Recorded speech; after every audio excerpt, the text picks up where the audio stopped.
right, guys, welcome back to Unit 1, Outcome 3, Key Knowledge 7. Still working our way around the macro environment. In fact, I think this is the last of the factors in the macro. And we're looking at corporate social responsibility considerations, or as I will say from this point forward, CSR. Here it is, yep, last one in our macro list. And you can see then we move on for the final four, which are all within the operating environment. Here it is now, Will, last one. So we've now worked our way all the way around the outside of that diagram to where we are now, the final macro factor. Okay, so CSR. Now, CSR, not a new concept to you. Okay, we've touched on this before. And like I've said before, this is probably the most commonly recurring theme across the entire Year 11, Year 12 course. Okay, so CSR crops up all over the place. Okay, there is our definition, referring to a business ability to blah, blah, blah, blah. You already have this definition. You've written it in Sachs, so this should not be new to you. So absolutely keep using wherever you see CSR and you have to define it. Throughout Year 11 or Year 12, you can use the same definition of CSR. That never changes, and that will apply equally to however we're relating CSR to our business. Okay, now I want to start with, where has all this come from? Okay, CSR, because again, I've said this in my classes before. When I was your age, 30 whatever years ago, it wasn't really a thing like it is now. Okay, but over time, people in society are becoming more and more aware of the activities of businesses. Okay, that's largely down to developments in media, communications, technology, more recently social media, all that sort of stuff. So basically what that means is business owners now are kind of had to become more accountable for their actions, because word gets out there. People are more aware of the impact that businesses are having from a social responsibility point of view than they ever were. Okay. And, society, that's where our customers come from, and our customers, build that into their buying decisions. So everything that a business does, including any impacts that they might have on the environment or a particular community, be they positive or negative, are more in the public domain than they have ever been before. That's kind of central to this. So, leading from that, to thrive and to survive, businesses must now be seen to be going beyond legal requirements and demonstrating positive behaviours and actions towards the environment and the community more than they ever have done in the past. And that certainly is the reality in the business world. It's just an expectation these days that businesses consistently demonstrate strong CSR. Okay. And businesses definitely do not want to be seen to be doing anything negative at all. Bad news travels quicker than good news, and the media loves a bad news story. So you'll find that, if there's any kind of negative story relating to CSR that relates to a business, that'll be out there like wildfire very, very, very quickly. And there's now actually businesses which focus on their CSR standing, actually as a marketing difference or a point of difference from a marketing perspective. So they actively trade off that reputation. So in other words, some businesses are known to be particularly focused on CSR, which is, a big draw for customers. So they're actively trading off their CSR reputation. So it kind of becomes even more key. So I guess the question then is, how can a business demonstrate CSR? And again, when we looked at CSR previously, we kind of opened up that can of worms then, I guess.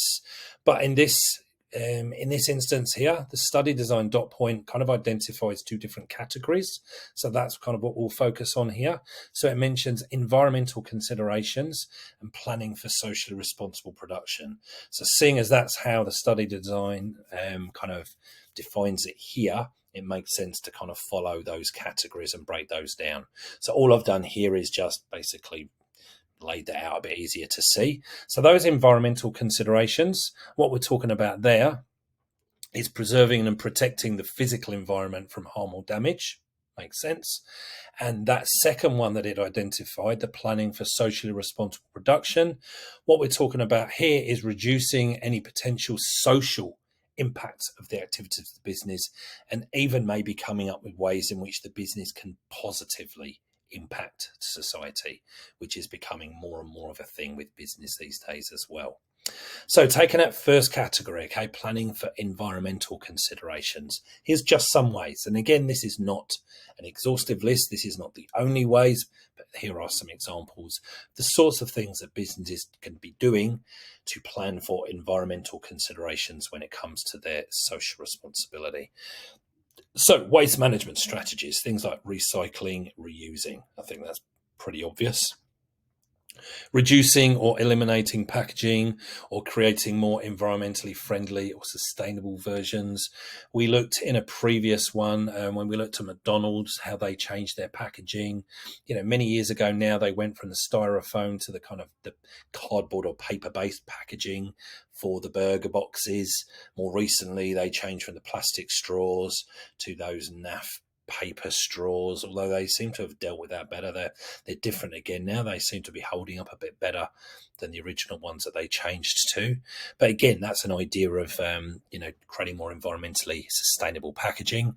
Sourcing from local suppliers rather than distant or even overseas suppliers to minimize the carbon footprint in bringing your resources to your business. Using renewable energy sources such as whacking solar panels up on your roof to get your electricity, maybe even proactively donating some profits to environmental organisations such as the ACF, Reef Check, Conservation International. There's hundreds of them. Okay, so actually donating profits is a very direct impact that you can have that way. Planning for social considerations, that was the second of the two categories that the study design identified in the key knowledge dot point there. So some examples here: producing products or services which positively contribute to society, or at the very least produce things that don't have a negative effect. Choosing local, when I say local, Australian suppliers rather than overseas to support Australian jobs and the Australian economy. That is seen to be very CSR behaviour by Australians in particular. That's a very Australian cultural thing. Australians more so I think than other countries seem to be keen on supporting Australia. So that's a key one for Australian businesses to think about in their planning. Providing support above and beyond legal requirements when you are making redundancies is another one. So often businesses, for one reason or another, need to make employees redundant. So one way to be socially responsible there is going above and beyond. When you do need to make employees redundant, there are some legal minimums you need to adhere to. So to be socially responsible about it, you can kind of go above and beyond. And I've mentioned outplacement services. That's something which businesses provide to other businesses, where it assists redundant employees finding their next job. So it's a service that you as the business owner can pay for any redundant employees to access, and then it helps them to find the next job. Legally, you don't have to do that, but you're demonstrating social responsibility if you do. Introducing volunteering schemes for staff. This has become fairly common actually in the last 5 or 10 years. So some businesses, when you join, you get a certain number of days off per year, like on top of your standard leave entitlements, to go and volunteer effectively on company time for a organisation, for a charity or whatever of your choice. For example, you might have 2 days per year which you can just go out and do some volunteering. So again, it's businesses having a positive social impact on society.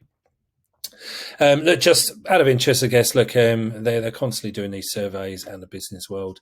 So, which businesses are the most socially responsible? And I guess there's just some brands there, interesting, that you might not think of. Okay, so this was in 2021, the NRMA was number one on the list, okay? And apparently that was because the way it handled the COVID crisis and frontline worker support. They also apparently have a significant profile in sustainability through renewable energy and wildlife conservation efforts. What they're doing there, I'm not sure. I'd have to look into it, but I'm guessing it involves donating some money or something. I'm not really sure. But lots of different types of businesses you can see in there as well. And again, these businesses, if you went to their websites, if they're in this list, that they would make it very well known. They'd want people to know about this because, they will see it as a customer attraction strategy as well. Now, are there any downsides to all of this? When we talk about CSR, it's all very positive. Are there any downsides? So first off, before we get to downsides, what about the good? Okay. If we are seen to be being socially responsible, it increases the reputation of our business in the community, which can then lead to an increase in sales and therefore profits. So in other words, what we're saying here is by being CSR leads to increased profitability. Also, employee attraction. Okay, so people like working for businesses which are deemed to be socially responsible because, if people want to be socially responsible themselves, go and work for a business that is seen to be good in this area. So in terms of, if people have different job options open to them, when you're running a business, one of the really key things is finding good people. We look at that in Unit 2. We look at recruitment and selection. So this is one way in which you can try to attract the best employees to work for you by demonstrating CSR. And those people that want to work for a CSR business hopefully come work for you. Once you've got those employees on board, employees might be more happy at work because they know that they work for a business which is socially responsible. Therefore, they can be more motivated at work, therefore provide better quality work. And if you want to extend that list, better quality work leads to, more sales, leads to more profit, so on and so forth. And also, finally there, and again, this isn't all of them, this is just some examples. It might be possible to attract a premium price for goods or services which are produced in an ethical manner. And if you think about it, that normally is the case. The more sustainable versions of products, the more ethically sourced, tend to have a high price tag than those that are not. Now, downsides. Okay, so that's what I was talking about. Are there any downsides to being ethical, to being socially responsible? Number one, it can be, and usually is, more expensive to be socially responsible. Okay, you're kind of going further than you need to. You're incurring expenses that you wouldn't necessarily need to if you were not demonstrating social responsibility. So there definitely is an extra cost. It also could be time consuming to implement all of these CSR practices as well. Time costs money, so that also links back to cost as well. And also you need to really make sure that this focus on CSR doesn't actually detract from the focus on your core business, okay?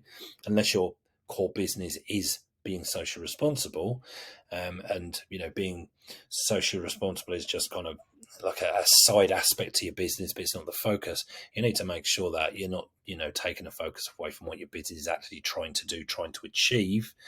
Otherwise, you'll lose that focus, and it's all very good being socially responsible, but you need to still be selling the product or service that you want to be selling. That is it for that one. A nice quick one, pretty straightforward. And again, these themes are going to be recurring through the course. So you're going to see some of this stuff crop up again and again and again. And in fact, a couple of the ideas that were talked about in there, we'd seen earlier as well. So recurring theme is what it is. I will see you in the next video when we start moving into the operating environment. Cheers for now.